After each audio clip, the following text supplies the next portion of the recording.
There were plenty of genuine hits at the global box office in 2025. Audiences turned out in huge numbers for familiar, well-loved brands, crowd-pleasing spectacles, and a handful of breakout surprises. And yet, running parallel to those successes was an unusually long list of high-profile failures.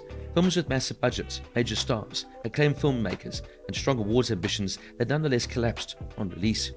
From a controversial Disney remake to awards-tipped sports biopic starring Dwayne Johnson, these box office disappointments weren't simply unlucky. Taken together, they reveal some uncomfortable truths about modern Hollywood: audience fatigue with long-running franchises, confusion over certain films that are actually for, and an industry still struggling to define what makes movie cinema worthy in the age of streaming. So here are the 10 most infamous box office duds of 2025. The numbers are not ranked, but simply a way to keep the entries clear, because each failure tells of a different part of the same story. Firstly, Thunderbolts made close to $400 million worldwide. Not exactly small change, but in Marvel terms, it barely registered. Compared to Avengers Endgame making $2.8 billion in 2019, it felt like a shadow of the past glories. Captain America: Brave New World performed only marginally better, leaving both films languishing near the bottom of Marvel's box office rankings. The problem wasn't identical quality. Thunderbolts was a solid, entertaining romp, while Brave New World was widely criticized by perception. Both felt, though, like leftovers, reheated fragments of the Marvel saga that already had been concluded. By contrast, Fantastic Four: First Steps performed much more strongly, suggesting audiences are still open to some superhero films. With only one superhero movie making the international top 10 this year, DC Superman, the long-whispered phrase superhero fatigue may have finally become reality. Now, live-action remakes have thrived in 2025. Lilo and Stitch crossed the billion-dollar mark, and How to Train Your Dragon wasn't far behind. Yet Disney's Snow White failed to recoup its budget. Creatively, the film struggled with identity crisis, half reverent remake, half revisionist reinvention. But its bigger problem was the culture war surrounding it, months of online backlash over casting choices, creative decisions, and the political views of those involved poisoned the well long before release.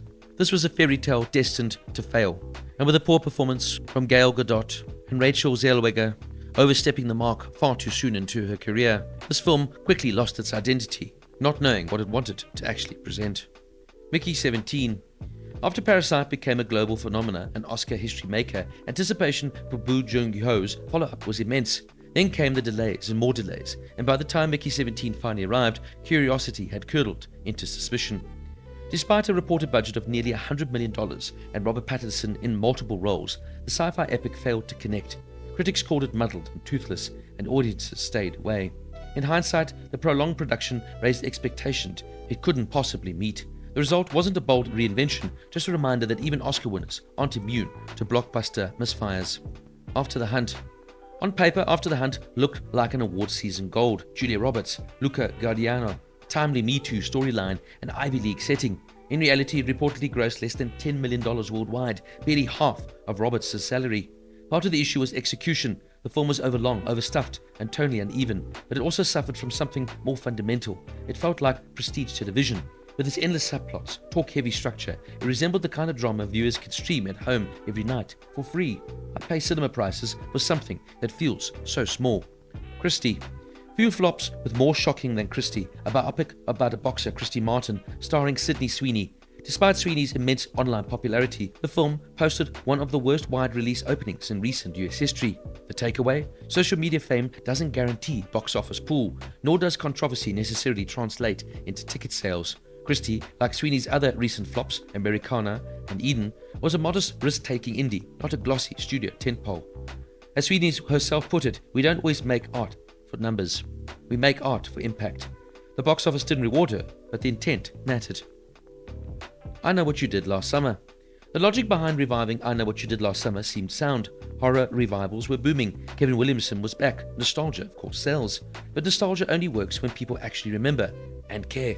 Unlike Scream or Final Destination, the franchise never achieved truly cultural permanence. No iconic mask, no viral kills, no enduring fan base. The result was a limp revival that answered a question nobody was asking. Perhaps the title should have been I Can't Really Remember What You Did Last Summer. Springsteen, Deliver Me From Nowhere. Biopics can thrive when they capture the myth of their subject. Deliver Me From Nowhere did the opposite, focusing narrowly on Bruce Springsteen's recording of a subdued acoustic album. Jeremy Allen White gives a committed performance, but audiences didn't want an introspective. They wanted fire, ambition, and a sweep of Springsteen's music.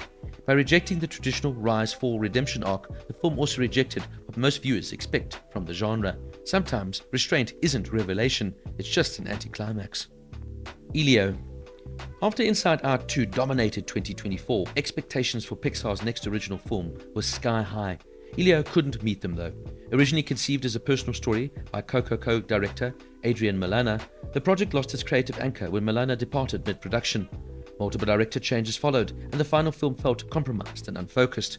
Like Strange World and Wish before it, Elio struggled to articulate why it even existed at all. Meanwhile, the Disney alien who did connect this year was Stitch, not Pixar's latest invention.